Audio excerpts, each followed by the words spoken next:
Assalamualaikum warahmatullahi wabarakatuh, sahabat teknisi HP Banua dimanapun Anda berada. Semoga selalu dalam keadaan sehat ya, dimurahkan rezekinya dan dipanjangkan umurnya. Oke, di pertemuan kita kali ini saya kembali kedatangan servisan pada tipe Samsung A23 ya, kalau tidak salah, yang mana handphone ini kasusnya yaitu nyemplung ke air. Nah, ini handphonenya nyemplung ke air kurang lebihnya 1 minggu baru dibawa ke tempat saya. Nah, pada handphone ini keluhannya yang punya saat saya tanyakan gimana kasusnya setelah jatuh ke air, katanya LCD-nya itu sempat berkedip-kedip dan tidak lama kemudian handphonenya mati total, bilangnya seperti itu. Dan ini kasus handphone yang jatuhnya di air asin ya.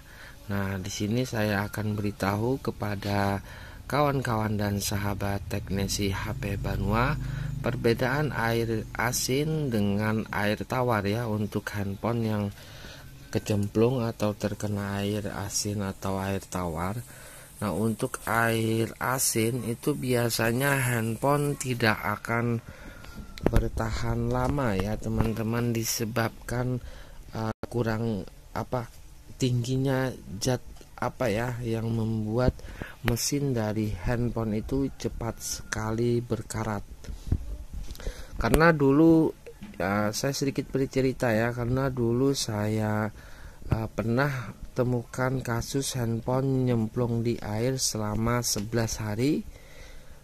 Anehnya handphone itu masih, pas ditemukan saya servis, saya cek untuk kondisi dari handphonenya, ternyata masih utuh ya teman-teman, tidak berkarat. Nah, itulah perbedaannya.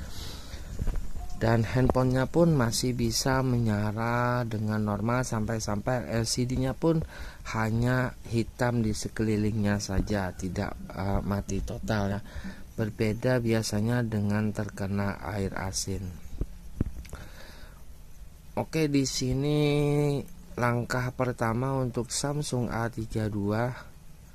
Mohon maaf ya, saya ini sedikit agak lupa 23 atau 32 untuk tipe handphone ini. Nah, kasusnya yaitu setelah kena air asin. Nah, jadi saya sebutkan ya air asin ya, supaya bukan hanya disebut air. Nah, nanti teman-teman bisa lihat hasil dari kondisi handphonenya setelah kena air asin itu seperti apa. Nah, ini untuk Samsung biasanya memang seperti ini ya teman-teman. Bongkarnya agak sedikit lambat dikarenakan bautnya yang ada di back covernya ini sangat banyak ya untuk Samsung khususnya seperti ini. Nah, untuk handphone jika mati total terkena air ya, itu tahap awal yang akan kita lakukan pengecekan yaitu di bagian baterainya. Karena kita tidak bisa ngecek ya terkecuali menggunakan power supply. Nah, tetapi di sini saya akan berikan langkah termudahnya dulu, yaitu dengan ngecek baterainya. Ini baterainya kita akan lakukan pengecekan menggunakan desktop ya teman-teman. Nah, desktop yang soketnya kita cari yang cocok ya. Biasanya tegangan baterai itu di bawah normal. Itulah yang menyebabkan handphonenya tidak mau menyala atau disebut dengan mati total. Nah, di sini baterainya konsumsinya 3,34. Karena normalnya itu di 3,7 ya, baru bisa menyalakan handphone. Oke, di sini kita langsung saja coba untuk ngecas ya. Kita cas manual seperti ini kurang lebih setengah jam baru nanti kita nyalakan handphonenya. Oke teman-teman, sahabat teknisi HP Banua, setelah kurang lebih setengah jam kita cek untuk konsumsi baterai naik di 3,71. Nah ini kita akan lakukan pengetesan pada handphonenya ya, setelah baterainya sudah kita isi secara manual.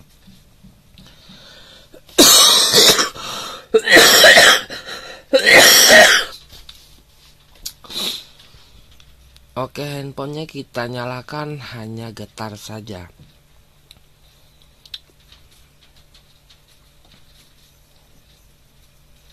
Kita cas. Di sini saya menggunakan cas digital ya teman-teman. Jadi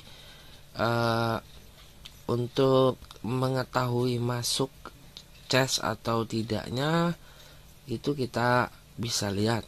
Di sini saya lihat di bagian konektor casnya ada berkarat sampai berwarna hijau. Nah ini aneh ya, tiba-tiba handphonenya menyala. Wah, ini LCD sih masih oke ya, masih bisa menyala setelah kena air ya, didiamkan 1 minggu.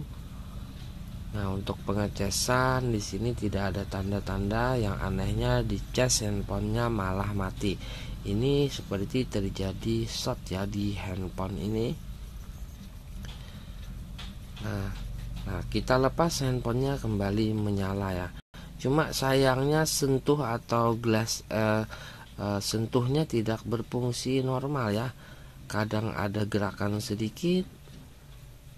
Berarti ini handphonenya bermasalah juga di gelasnya, yang saya rasa jika diperbaiki ya membutuhkan dana yang cukup lumayan.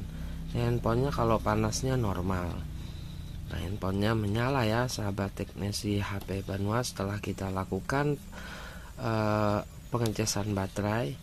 Tapi sayangnya di sini sentuhnya, nah teman-teman bisa lihat ya, saya mau buka kuncinya pun tidak ada pergerakan. Nah ini normal ya di cas, tapi di layar digital ya,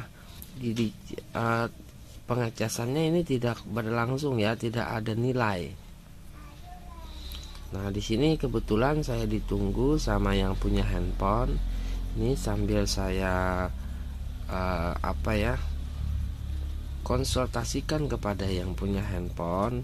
Ini saya perlihatkan bahwasanya handphone ini bisa menyala tetapi tidak berfungsi pada sentuhnya. Dan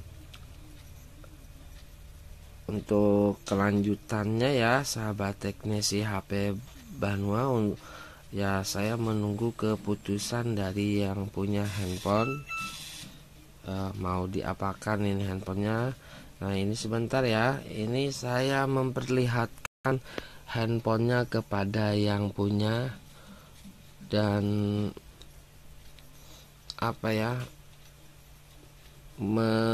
ngasih tahu ya tentunya jika ingin perbaiki handphone ini harganya sekian. Yang pertama tentunya di LCD. Karena kalau untuk ganti mau cepat gantinya full set itu di harga kurang lebih 500 ribuan. Itu kalau di tempat saya ya untuk perbaikan. Belum lagi di sini ya sahabat teknisi HP Banua, ternyata inilah penyebab dari pengecasannya tidak nyambung, disebabkan ada korosi ya di tempat slot dari ini, nampaknya ada yang hancur ya teman-teman. Jadi susah sekali ini kalau diperbaiki, membutuhkan biaya yang cukup lumayan. Nah setelah digosok-gosok pun tidak ada tanda-tanda bahwa casnya masuk. Nah ini kasus handphone jatuh air asin. Ini hanya disebabkan karena keterlambatan sebenarnya ya. Jika saudara atau teman-teman dari teknisi HP Banua mengalami handphone yang jatuh ke air asin ya, itu kalau bisa secepat mungkin dibawa dan mintalah untuk dibongkar sesegera mungkin. Kalau untuk handphone yang terkena air asin, itu pun kadangkala sudah ada bagian handphone yang begitu cepat ya, korosinya langsung muncul. Biasanya itu di komponen handphone itu ada berwarna hijau-hijau ya, seperti ini yang saya bersihkan. Nah, ini jika sudah terjadi seperti ini, jika ingin memperbaiki itu tentu akan membutuhkan biaya yang cukup mahal ya, karena jika memang sudah terlalu fatal, langkah terbaiknya kita ganti komponen saja. Di sini yang pasti ya tentu di fleksibelnya juga sahabat teknisi HP Banua, yang mana sudah hancur ya karena keterlambatan membawa handphonenya ke tempat servis. Oke ya, mungkin untuk tutorialnya tidak selesai ya sahabat teknisi HP Banua, disebabkan masalah biaya ya, masalah biaya yang masih saya konsultasikan kepada yang punya handphone. Oke, itu saja untuk pertemuan kita kali ini, semoga bermanfaat dan terima kasih sudah menonton. Assalamualaikum warahmatullahi wabarakatuh.